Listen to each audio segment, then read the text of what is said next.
HB orang normal itu 12. Aku di situ HB-nya cuma 7. Makanya aku kayak orang rasa sakitnya tuh beneran kayak udah diambang kematian gak sih? Ke orang tua aku juga itu udah kita jadwalin mau ngasih tahu ya, kita udah jadwalin mau ngasih surprise, tapi tiba-tiba malam hari itu terjadi, guys. Nah itu prosesnya kan cepet banget ya. Aku tahu aku hamil itu di hari Jumat jam 3 subuh. Dan aku kontraksi hebat itu di hari Minggu. Berarti kan Jumat, Sabtu, Minggu ya.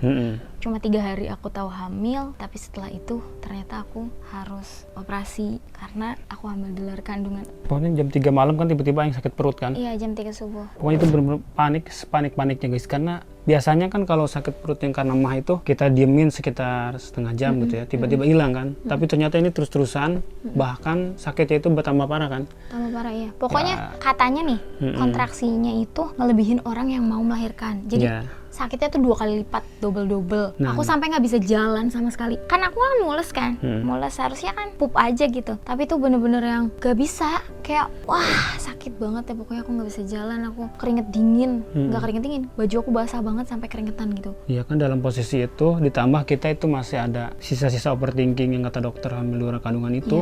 Lihat kondisi istri aku sakit kayak gitu ya, mau nggak mau kita harus ngambil tindakan. Jadi malam itu juga langsung ke bawah istri aku turun dari lantai 2 ke lantai 1 digotong guys. Padahal biasanya aku tuh nggak kuat ngangkat istri aku. Itu aku paksain turun dari lantai 2 ke lantai 1, diangkat. Langsung aku bawa ke rumah sakit guys, naik mobilan. Gitulah pokoknya. Itu sumpah cepet banget. Ditambah itu kan hari Minggu ya posisi ya. Iya, dokter juga dokter lagi pada libur. Wah, pokoknya di situ langsung bawa ke IGD. Dari IGD kita kasih obat, berbagai macam obat, ternyata nggak sembuh-sembuh kan. Di IGD kan diinfus. Di infus itu biasanya berapa gram aja tuh udah naik. Aku sampai 1000 gram. 1000 miligram ya. Sampai 1000 miligram aku nggak membaik, malah HB aku turun terus. HB orang normal itu 12. Aku di situ HB-nya cuma 7. Makanya aku kayak orang rasa sakitnya tuh beneran kayak udah diambang kematian gak sih? Iya, padahal aku berharap sih dibawa ke IGD, dikasih obat langsung hilang gitu. Iya. Ya ternyata malah makin parah. Akhirnya dokter umumnya ini konsultasi sama dokter kandungan buat ngecek langsung kondisi rahimnya. Ya, USG. Akhirnya dokternya datang, USG, dan ternyata ya kejadian lah harus dioperasi. Ternyata aku udah pendarahan hebat guys di dalam perut. Pecah. Ya, si kehamilannya pecah gitu. Keadaan yang baru pertama kali aku rasain guys. Gimana rasanya kita mengantar seseorang yang kita sayangi dalam posisi hidup dan mati. Separah itu ya? Iya, soalnya kata dokter itu peluangnya itu kemungkinan bisa meninggal. Hah? Takut banget. Yang namanya hamil ektopik kalau misalnya pendarahannya hebat. Itu kan pendarahan kan, kalau pendarahan yang nggak bisa dicegah, ya bisa kemana-mana. Sumpah? Iya, kan darah itu kan kalau sampai habis kan bisa meninggal. Itu aku benar-benar shock banget, ditambah pas lagi operasi itu kan dokter bilang itu sekitar 30 menit. Sedangkan di situ aku nunggu hampir 4 jam guys. Bayangin aja itu gimana paniknya guys. Punya panik banget setiap ada dokter, bukan dokter sih, ada perawat keluar nyamperin. Aku pikir, wah udah kelar belum? Ternyata bukan. Ngasih tahu yang harus ditandatangan. Nunggu lagi, keluar lagi, panik lagi. Ternyata enggak lagi. Pokoknya benar-benar campur aduk lah rasanya. Sehoror itu ya sih? Horor banget. Kamu nangis nggak? Enggak sih. Kayaknya masih bingung ya keadaannya. Iya. Tapi kalau aku yang posisi kamu, aku pasti nangis banget sih. Soalnya aku mau nangis bingung gimana ya. Pokoknya aku malu juga kali ya diliatin orang-orang. Berharap pokoknya ya waktu itu ya berdoa aja biar selamat gitu, jangan sampai hal-hal yang tidak diinginkan terjadi. Itu dari versi kamu ya? Ini dari versi aku yang di ruang operasi.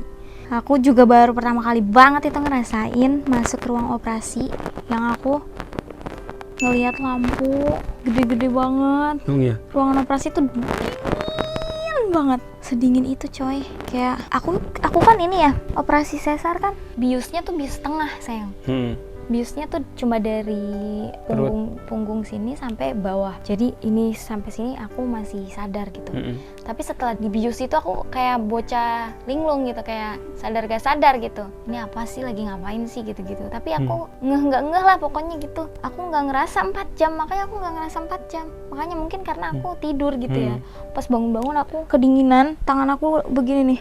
Tangan aku begini, dingin banget posisinya, aku gemeteran gini. Terus saking dinginnya aku apa ya, kayak bener-bener yang kalian tau kan kalau kedinginan kayak gitu tuh, menggigil banget. Oksigen nih, kan ada oksigen kan, oksigen tuh sampai lari-lari saking kedinginannya, kayak gini-gini, sadar nggak sadar. Aku juga sadar di situ banyak orang, tapi kayak orang ngapain gitu-gitu.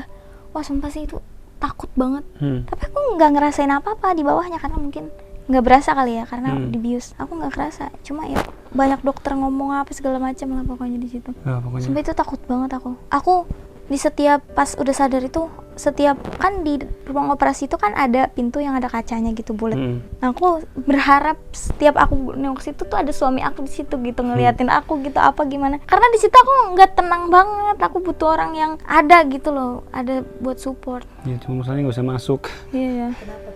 Ya nggak bisa. Nggak boleh kan? Akhirnya setelah 4 jam nunggu, akhirnya aku ngeliat istri aku keluar dari ruang operasi. Walaupun bentar doang tuh di situ lumayan agak lega gitu guys.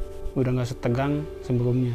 Nah, yang lebih gong lagi adalah dokter bilang kan kalau misalnya habis operasi ya paling langsung masuk kamar perawatan gitu, kamar biasa, kamar pasien. Ternyata aku masuk ICU. Yang dimana ruang ICU itu adalah orang-orang yang ya udah ya syarat gitu. Dan orang yang ada di samping istri aku tuh benar-benar meninggal guys. 2 orang, aku lagi dirawat di situ 2 orang meninggal guys, kayak hah gitu, kok gue di sini gitu loh. Separah apa? Tapi aku mikir ya di ruang ICU itu aku bener-bener ngambil hikmahnya banget kalau ujian aku tuh nggak ada apa-apanya guys dibanding orang lain. Iya. Orang lain tuh bener-bener yang lebih parah banget. Aku beneran belajar dari situ. Dan di ruang ICU itu bener-bener keadaannya tuh genting ya. Kalian tahu nggak sih rumah sakit yang bunyinya tuh tep tep tep alat ya, bunyi alat jantung. Aku kan juga pakai rekam jantung. Aku pakai rekam jantung, infusan 2. Oksigen, terus di sini ada alatnya, tep. Sumpah aku takut banget guys, sumpah. Ya begitulah.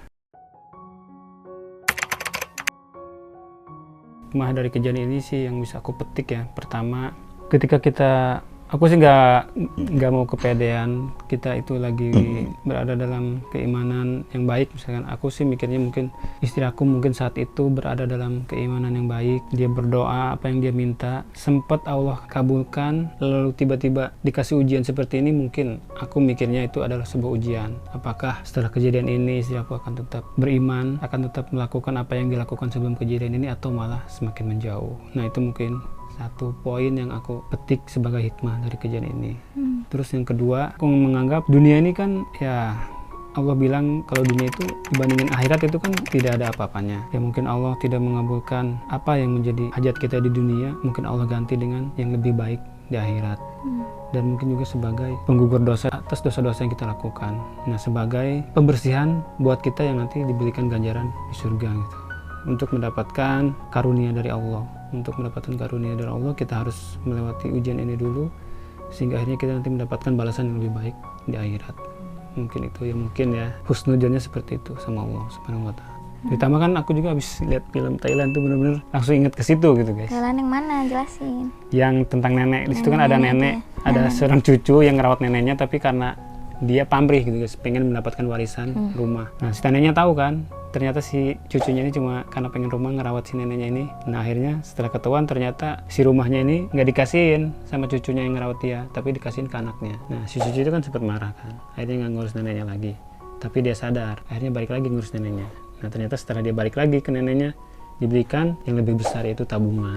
Neneknya kan, jadi aku mikirnya juga kayak itu. Mungkin waktu itu kita pamrih guys, mungkin waktu itu ya aku mikirnya mungkin waktu itu aku pamrih, aku berdoa, aku sholat itu karena pamrih ingin diberikan anak gitu, bukan semata-mata ya mengabdi sama Allah Subhanahu wa Ta'ala. Ya mungkin disitulah ujiannya, Allah mungkin tidak kabulkan, tapi mungkin aku yakin Allah akan mengganti dengan sesuatu yang lebih baik, seperti analoginya di film yang aku tonton itu.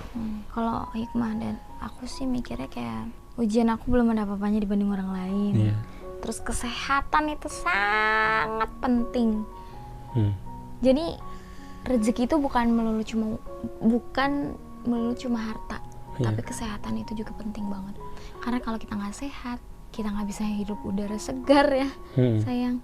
Nggak bisa beraktivitas dengan normal. Itu nggak enak banget rasanya guys, sumpah sih. Jadi rajin-rajinlah bersyukur sama nikmat yang udah Allah kasih, gitu sih. Buat kita ya sama-sama pejuang, aku juga masih pejuang ya sama istri aku. Tapi ternyata jika kita mau berusaha gitu ya, tetap Allah tuh kayak memberikan secercah harapan ya bagi kita kan, dengan membuktikan ternyata kita bisa hamil alami, walaupun sebelumnya dokter memvonis sulit untuk hamil alami, tapi dengan kerja keras kita, dengan doa kita konsisten, kita hidup sehat, kita minum ramuan yang mendukung gitu ya untuk kehamilan, juga pola makan, pola tidur, ditambah berdoa, dikuatin. Buktinya ini Allah membuktikan gitu guys, ternyata apa yang dikatakan dokter itu tertepis gitu dengan usaha kita gitu. Ya walaupun endingnya ya seperti ini, tapi seenggaknya itu menepis apa yang dokter bilang gitu guys, bahwa usaha dan doa itu sebetulnya tidak akan mengkhianati hasil. Benar. Jadi ya buat kalian Semangat tetap terus. semangat, berjuang. Jangan dengerin apa kata orang. Iya. Tapi dengan aku berhasil hamil, aku benar-benar bersyukur banget aku bisa membungkam mulut-mulut orang-orang yang jahat. Tapi sebenarnya mungkin mereka tidak sengaja ngomong kayak kapan hamil gitu. Aku mungkin mikirnya mereka tuh nggak sengaja, nggak sengaja mungkin kayak menurut mereka itu nggak nyakitin, tapi menurut kita para pejuang garis 2 kan itu sangat menyakiti. Pesannya semangat. Ya tetap semangat, pokoknya. Semangat terus pokoknya, jangan pantang menyerah. Aku yakin semua orang itu pasti akan ada waktu di mana Allah tuh beneran ngasih gitu. Benar. Dan kalian ketika kalian berjuang untuk kehamilan dengan hidup sehat, dengan mendekat kepada Allah itu walaupun ya, anggaplah Allah misalkan tidak takdirkan kita, itu tetap ada manfaatnya guys bagi kesehatan kita. Iya, minimal juga kita dapat pahalanya kan, setiap kita berdoa kan selalu mengalir pahalanya. Tapi ya kita tetap berjuang aja, tetap berjuang. So, pokoknya jika memang kita ditakdirkan oleh Allah dan layak, pasti pada saatnya kita diberi. Dan kata Ustadz gini, doa itu bisa merubah takdir. Ya. Katanya, kata Ustadz ya, bukan kata aku. Makanya pokoknya rajin-rajin berdoa aja deh kalau kata aku mah. Jalur langitnya jangan lupa. Udah gitu sih.